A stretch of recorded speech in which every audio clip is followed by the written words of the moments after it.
Morning, students. Welcome to another week of online learning here in World Geography. This is going to be the last stuff that's due for this quarter. It's due this Friday, the 19th, and all late work is due this Friday, the 19th. So please make sure you get all of your stuff in by Friday. I only have like 3 days to grade it. I have to get all my grades in by Wednesday, the 24th, because spring break starts the next day and I'm leaving a day early. So please, guys, please make sure you get your stuff in by Friday, this Friday the 19th.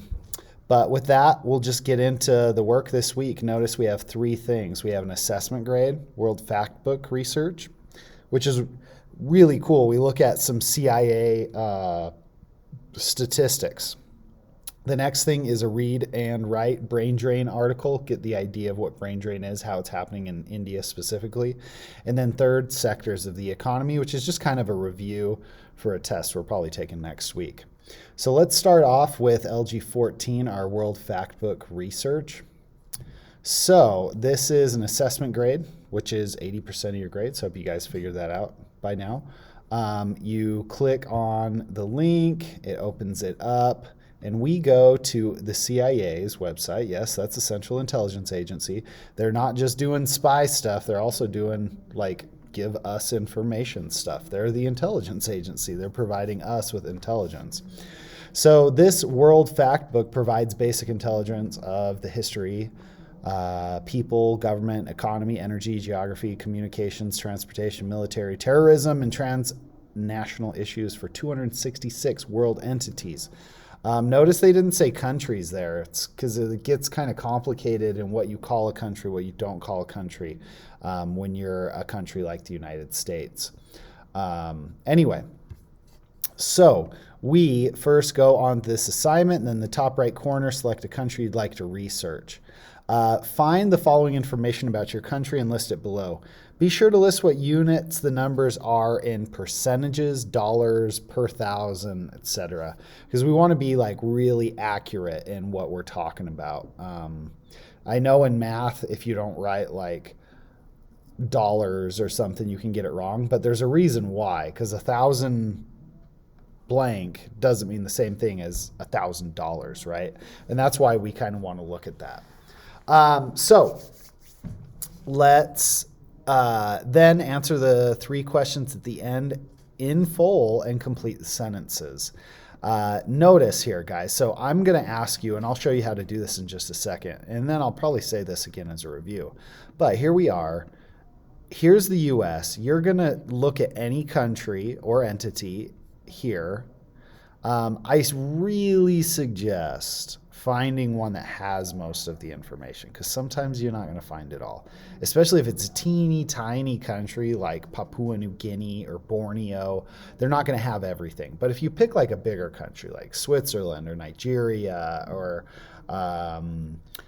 Guinea or Tanzania or Saudi Arabia, like they're going to have most of the information. Not all of them will have all of the information, but most of the bigger countries will have most of the information. After you find out all this information here, the important part is answering these questions. This is an assessment grade. If you answer all of this information, you get a 2. If you only answer some of it, you get a 1. If you answer all this information and then you take that information and answer this in multiple sentences,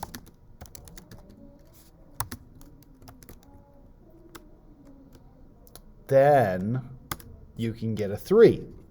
If you answer this level 4, and you answer it correct in at least 4 sentences, then you can get a 4. So all you have to do is do this whole assignment. Like I said, pick a country, and then general location is like, if it's Switzerland, you chose the general location is Europe. If you chose Tanzania, it's Northern Africa. Egypt, Northern Africa. Brazil, Central South America, that kind of stuff. And then you go through and you find this information. I'm going to give you an example. I'll look up South Africa, for example, okay?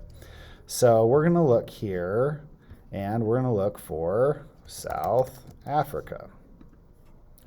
And I pull up South Africa, and it's got some photos it can show me. It has the flag, the country map, country documents, and then in the background here, it's going to tell me the intro, geography, economy, all this stuff, okay? And that's where you find the information to fill out here. This is an assessment grade. I recognize it's kind of big, but there's only 3 assignments this week. Next assignment, as always, you can either click on it here or you can just hit next because it's the next assignment.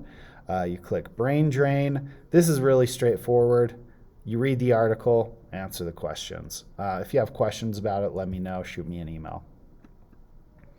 And last is sectors of the economy. And this is really just a review. If you don't remember these, you can Google it. You can look up the Nearpod that's earlier in. But basically, I mean, I'm going to give most of the answers right now. There are 3 sectors of the economy. There's the primary, the secondary, and the tertiary. Primary sector is like manual labor jobs. Oh, my lights just turned out. Secondary sector is factory work. Primary is resource extraction, like agriculture or mining. You're extracting resources. Secondary sector is taking those resources and making them into something. So primary would be to mine copper. Secondary would be to build that copper into wires or a cell phone, that sort of thing.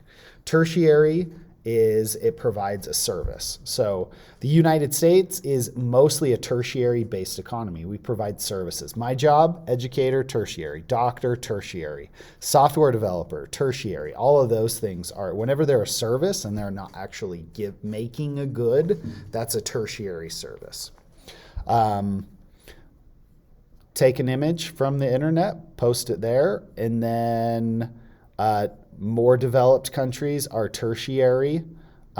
Secondary are more and less developed countries, but then primary is pretty much just less developed countries, anyway.